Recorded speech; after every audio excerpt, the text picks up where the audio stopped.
Hello, everyone. Welcome to another episode of the Late Winner Show.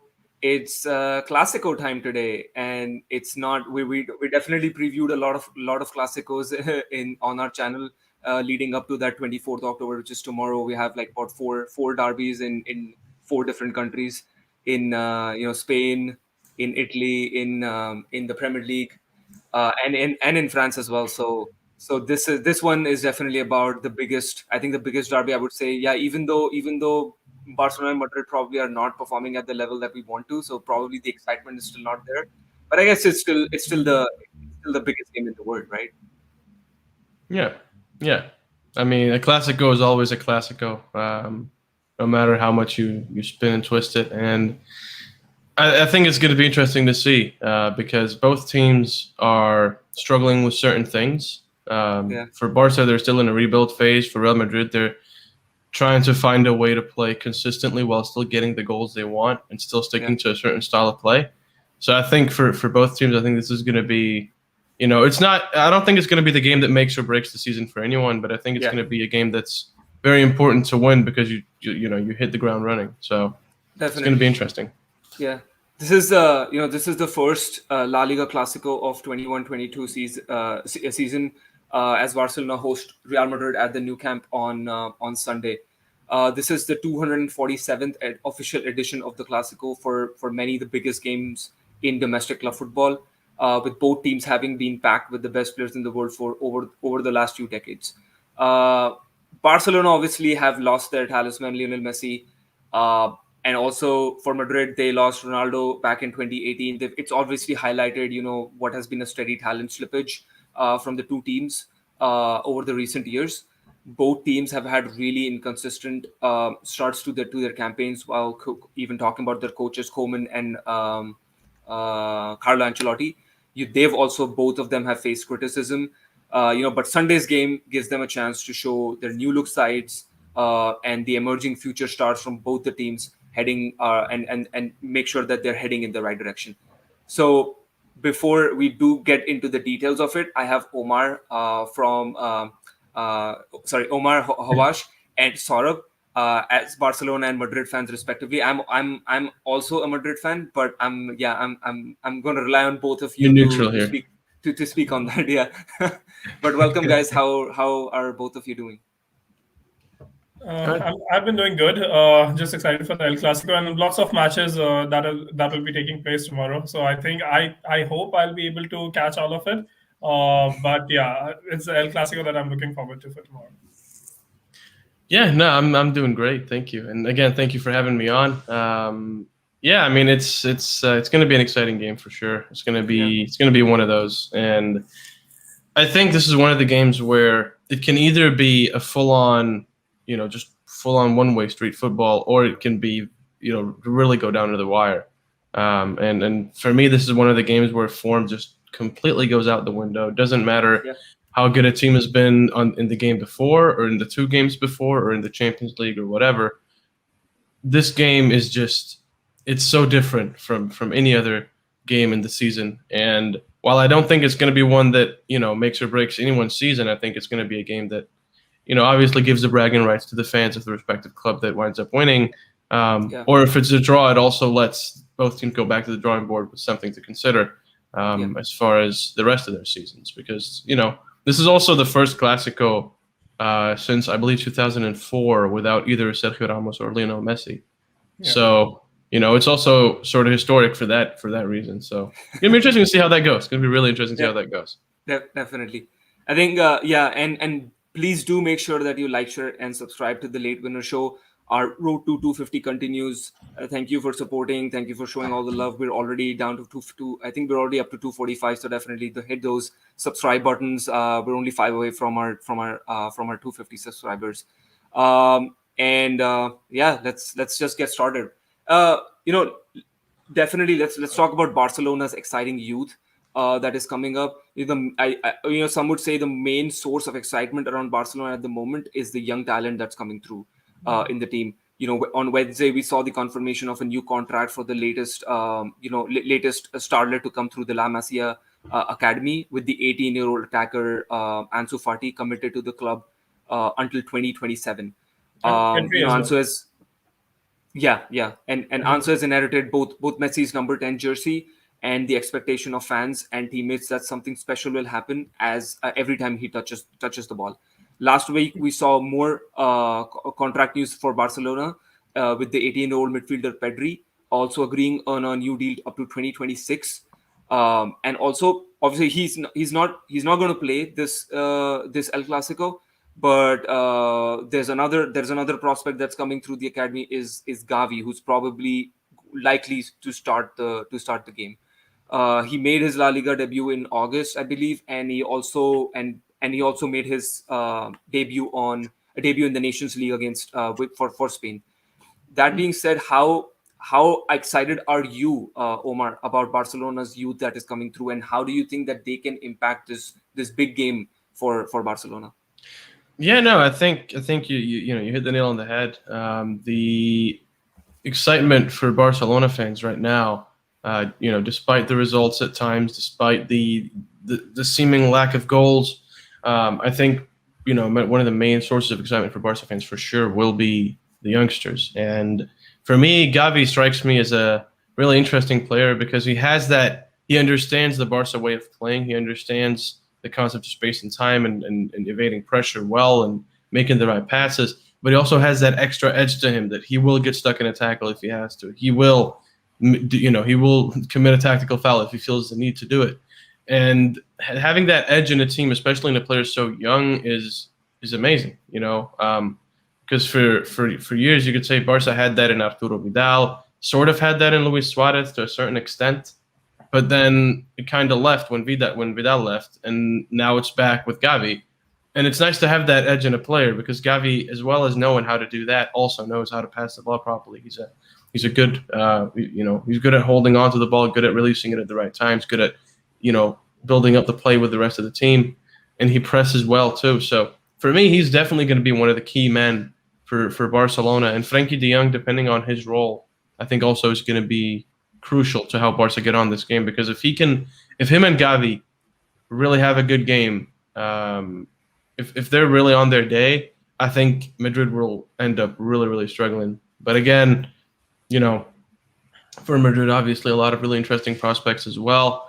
Whether that's youngsters or experienced players. So, I think it's going to be we're going to see a lot of players matched up really well. And for me, players like Gavi, Ansu Fati, Pedri, even Youssouf Demir, who's on loan from Rapid Vienna, is also a player that I think is really interesting. And while I don't see him starting this time out, just because of the fact that he hasn't started recently, and I think Koeman will opt for the safer option, if you will, the players that have been starting recently, which is why I think we'll see Coutinho as part of the starting lineup. I think for Demir, he'll have a role to play, and I'm interested in seeing how he's going to challenge that Real Madrid defense because they have looked shaky at times. Eder Militao has looked shaky at times, and for me, that's going to be interesting to see whether Militao really is on his day or whether he'll make some mistakes that Memphis and other players can make use of. And then obviously Agüero is a player I'm really excited to see in Barca colors. Exactly. I think, and even like you mentioned about Madrid definitely struggling in terms of defense, but obviously like Barcelona, to be very honest, they're not like really an attacking threat at the moment as well. On the other hand, Real Madrid are an attacking threat who've already scored 22 goals in the league campaign at least. Yeah, exactly right. Yeah. So and Saurabh, how are you feeling about the Classico? Obviously, Benzema and Vinicius Jr. are in spectacular form. I think Benzema is already included. Have already been involved in 11 goals and 8 assists in 11 games this season. Vinicius Jr. has obviously, we've already been very critical of him in the past. Like he's not able to finish or all that stuff about Vinicius Jr. But this season he's definitely up to a different level. Ancelotti has definitely brought him something. Upped his game a little bit, and he's starting ahead of Eden Hazard. Not that being obviously Eden Hazard is again injured for the biggest game that Madrid play throughout the season. How are you feeling about Benzema, Vinicius, and Real Madrid overall? So for me, I believe I expect being a Real Madrid fan, it may be biased, but I believe that Real Madrid would win because Real Madrid have the balance of experienced players and the youth as well. which seems to lack in comparison to which seems to lack in Barcelona, I would say. And they know how to handle the pressure of such a big game, even though it's without Messi, Ronaldo, Ramos, or whosoever. But yeah, they know these kind of players know how to handle the pressure for a big game. But they should not be overburdened by that pressure also, because these Barcelona players who are very new, just getting into the game, getting the hang of El Clasico, such big games, they will be playing without fear basically. So they will be having nothing to lose at this point. So I believe it's on that day how one team or a player, how does they perform. For me, all in all, I believe it will be a game of midfields. We have now Cruz back again from injury. I think he was back like two Yes. games. Yeah, he has been playing since past 2 games. Cruz is back. So Cruz, Yeah. Casemiro, and Modric will be there. I'm 100% sure, and Yeah. they will try to get the better of Busquets, De Jong, and Gavi, as Omar mentioned about Gavi as well. So it's, for me, it will be a game of midfield, because for the back line, if we talk about like the defense line, the defense for both of the teams are not very settled, to be honest. It's for Madrid, it's Alaba, who has been playing good, but Militao, in here and there, he tends to make an error, I would say. On the right back, Dani Carvajal, at this point, I believe he's injured. So So Carvalho and Mendy are also back for this game. They're available at Mendy is least. back. Carvajal is, I think, injured.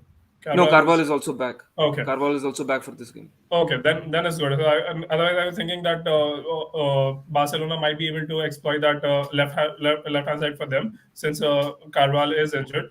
But yeah, it's good that Carvalho is back. But again, going back to the defense, they for the center back again, Militao has not been up to the level which one would expect. Alaba has been doing good again with the experience that he brings in. But same goes with Barcelona's defense as well. PK has a tendency of making errors as well, but he is an experienced defender, so he will play, I believe. For the front line, I believe they are Barcelona are kind of in a shambles right now, because Pedri is injured. Ansu Fati, we know he's a very good player, but he's back from the injury, so we can't expect like right off the ball from him, like he can do everything. Aguero, again, getting into the hang of playing in Spain, and again he's also coming back from an injury. But over here, we have in Real Madrid, we have Benzema and Vinicius. Everybody knows who have been performing really good. So in terms of goal, I see Real scoring.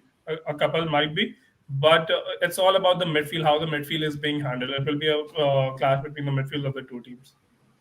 Yeah.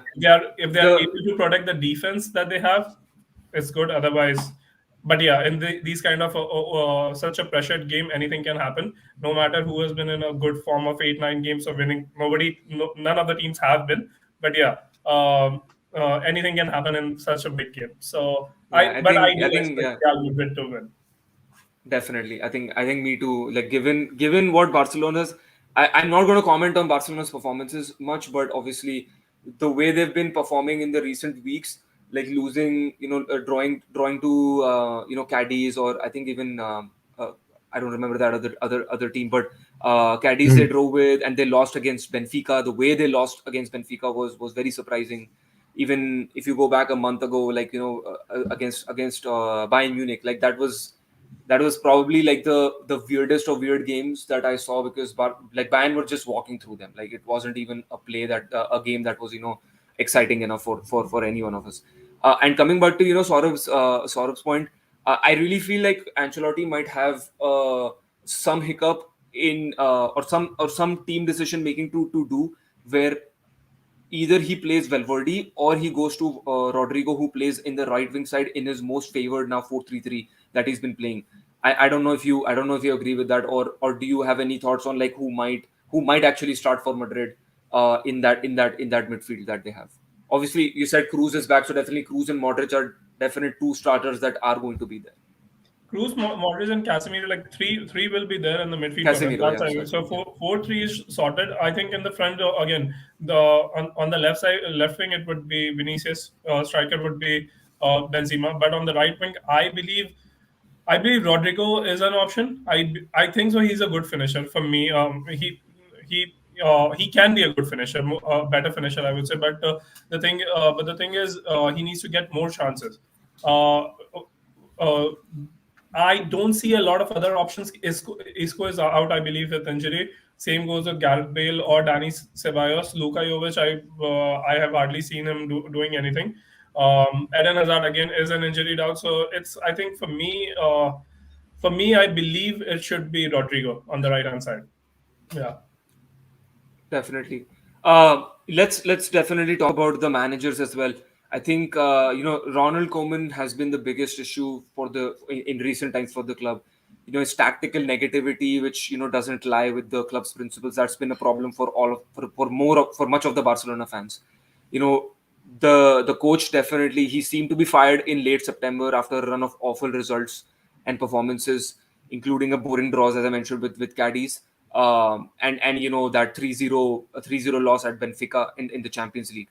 But the Blaugrana president, Laporta, performed a surprise U-turn and instead gave him a vote of confidence that he's here to stay if he can, if he can give us some results in the upcoming games, in the next 3 games. Definitely, the pressure will be a little bit less. Injuries have definitely not helped Barcelona. Ansu Fati, Aguero, Dembele, Braithwaite have all been missing games. But now Fati is back. Aguero will most likely be coming off the bench in his first El Clasico appearance. PK and Busquets have had inconsistent seasons so far. Although new striker Depay has settled well into the team, the pressure has eased somewhat on Koeman.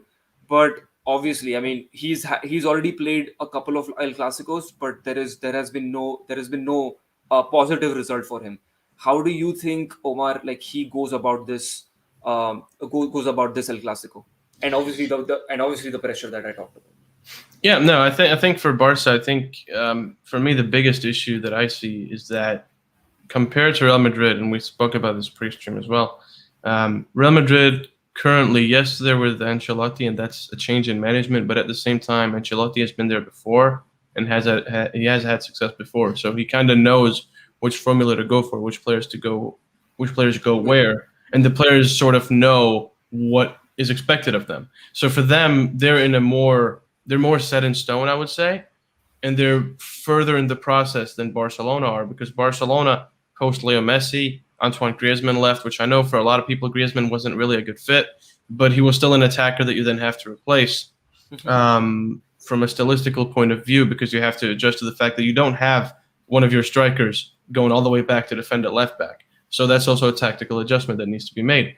But for me, I think the biggest issue for me is that Barca right now are still in the middle of this rebuild phase, and I say this all the time.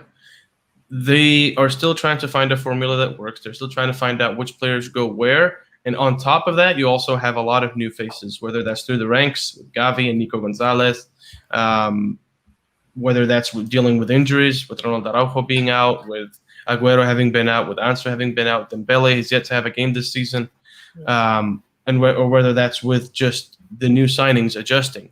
So players like Memphis, I think he's adjusted well, but you can also tell by the way he's playing that there is more to come from him. This is definitely not his ceiling at all, and he's capable of doing so much more. And I think once the front line is settled, right? Because with Luuk de Jong, his issue is he's too static for the system that Barca are trying to play. And him being static works in certain systems and against certain opponents. But against Real Madrid, I don't think that'll work. And I think you'll need a more mobile option. So for me, if Ansu starts, he's not going to play the 90 minutes. And that's the question that Koeman also has to answer is, do you want to start him or do you want to leave him as a wild card 50 minutes in? Because Barca compared to Real Madrid, Barca, I would say, and this might be going on a limb here, but I think Barca have more attacking options on the bench for this game than Real Madrid do, at least viable attacking options. So yes, Aguero is adjusting, but he has played for Atleti before. He knows the league, and he still is a clinical striker. I mean, on his debut, he almost scored, almost had an assist. Last game, he could have also gotten on the score sheet, and this is with like 10, 20 minutes. So he's looking really promising. And I'm seeing some comments about the defense, which I just want to address very briefly without this becoming a Barca-focused podcast. because I mean, 𝗕𝗲𝗪 FC is saying that Barca's defense is an issue and the defense is not doing too well. For me, I think, and I just want to address this as well, because a lot of people have gotten on Ter Stegen's back and said that, oh, he's fallen off. He's not what he used to be. He's not a good keeper. And for me, that's an outrageous claim to make, because as a keeper, half of how good you are depends on your defense. And for Barcelona, I don't think it's that individually the defenders aren't good enough. I don't think that at all. I think individually they're really good defenders. But I think that for Barcelona, it's also about not playing Piqué for 90 minutes because he's aging and his body can't handle that. Yeah. Same thing with Busquets going back defensively. You need someone to allow him to rest. And Nico is sort of given that option to Koeman. Frenkie is sort of given that option to Koeman. And that's a question as well that needs to be answered is he actually going to, make use of those options, or is he going to go for just letting Busquets play the 90 or Piqué play the 90? But I think it's been the inconsistency in personnel for me has been the main issue for Barcelona. So Eric Garcia is playing. For me, I think he's had good games so far. I think he's obviously still adjusting, but he hasn't been nearly as bad as people make it out to be.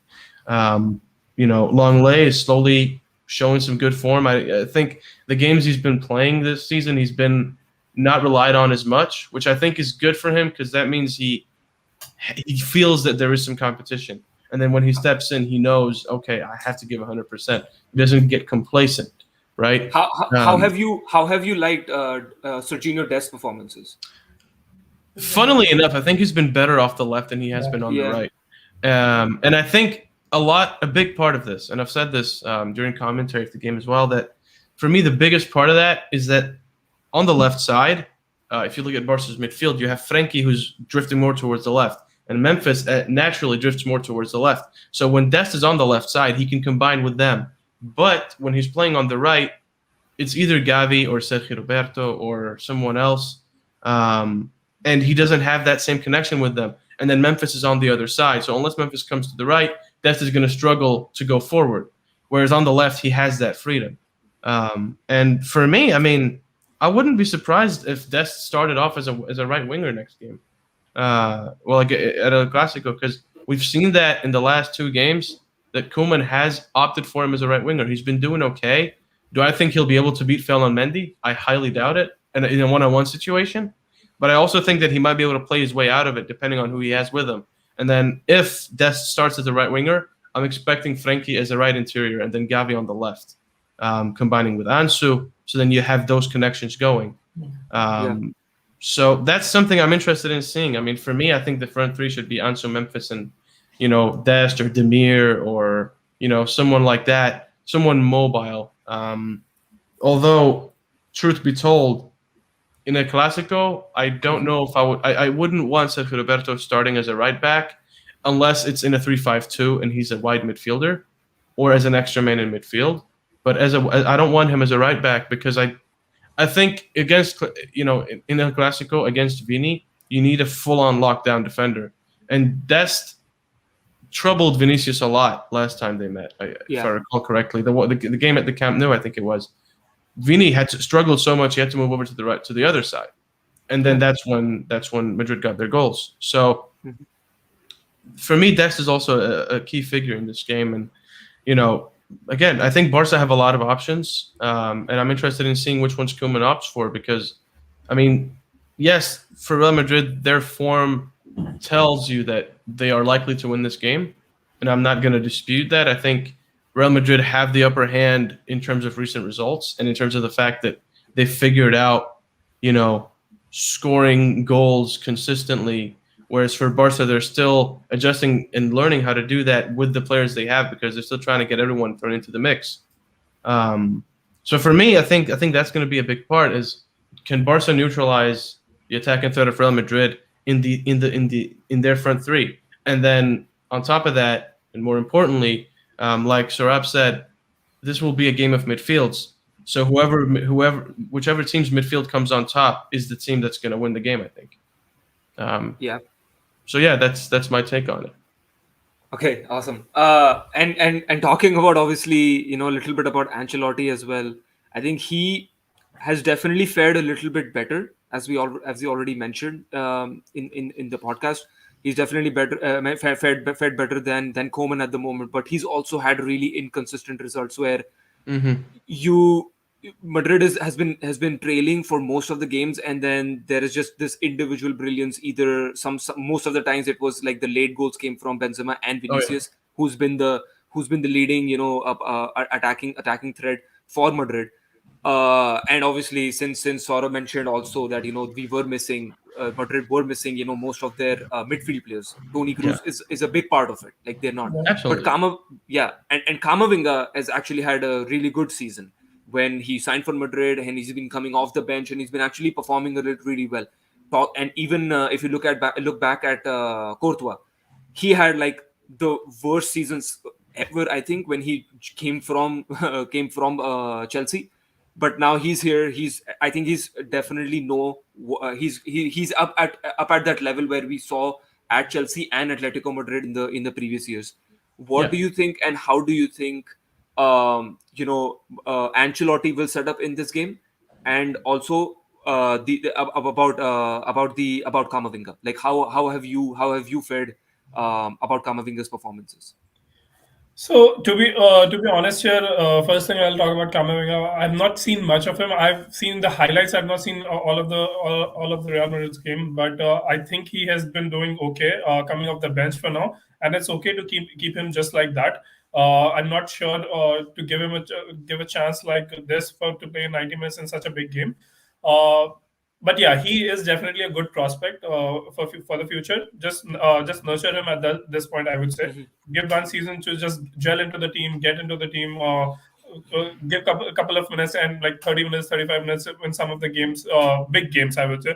And for the smaller games, like which is not which are easier games, you can play him for 60, 70 minutes and just basically just try to get him into the team, I would say. But for coming to Ancelotti here, I think he already himself has agreed on the fact that the 4-4-2 formation, which he has been Is not working. experimenting again with the team, has not been working lately. So I think the best bet is to go with the 4-3-3 formation, which I think he will tomorrow as well.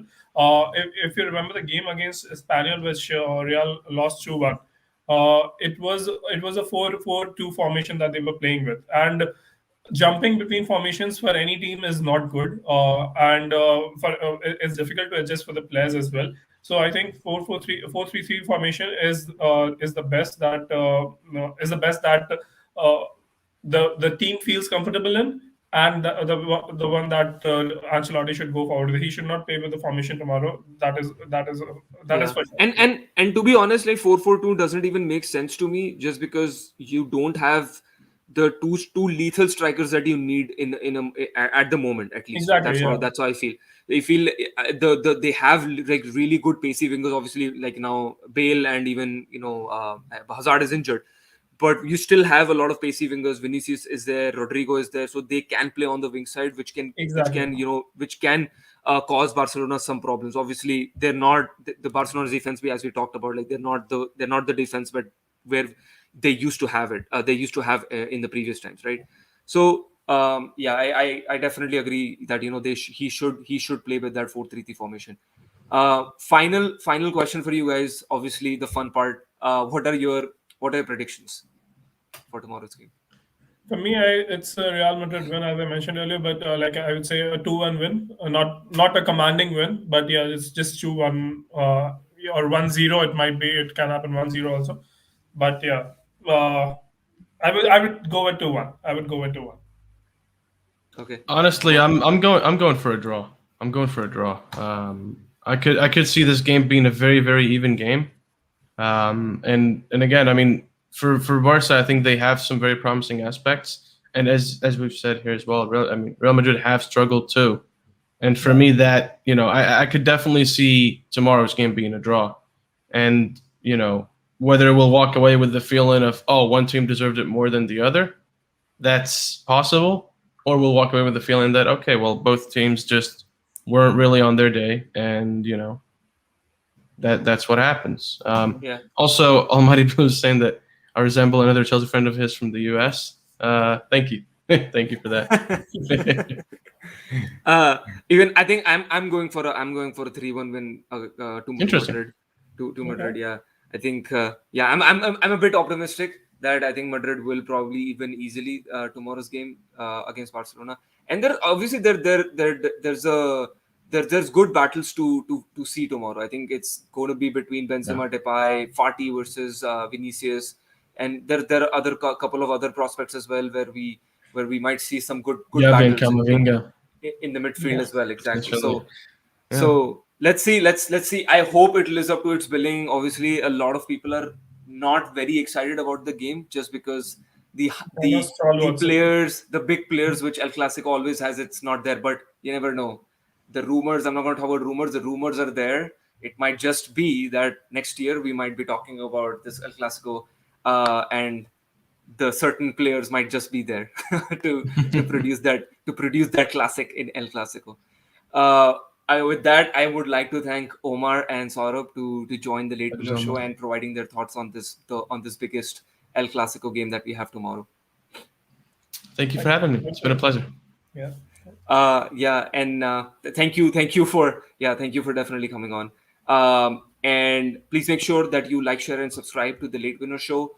The links are in the description below to our social media links. Also, we've left Omar's links in the description below. He's a correspondent. He works with FC Barcelona. So that's a good follow his news articles. I think and you work for 𝗕𝗲𝗪𝗏 as well, right? The independent. I own 𝗕𝗲𝗪, yeah. Oh, you own. Okay, sorry. So yeah. No, so yeah, definitely go follow Omar and and see that. That being said, I think all the best for tomorrow's game, guys. I hope to see a classic, and see you guys very, very soon. Ciao.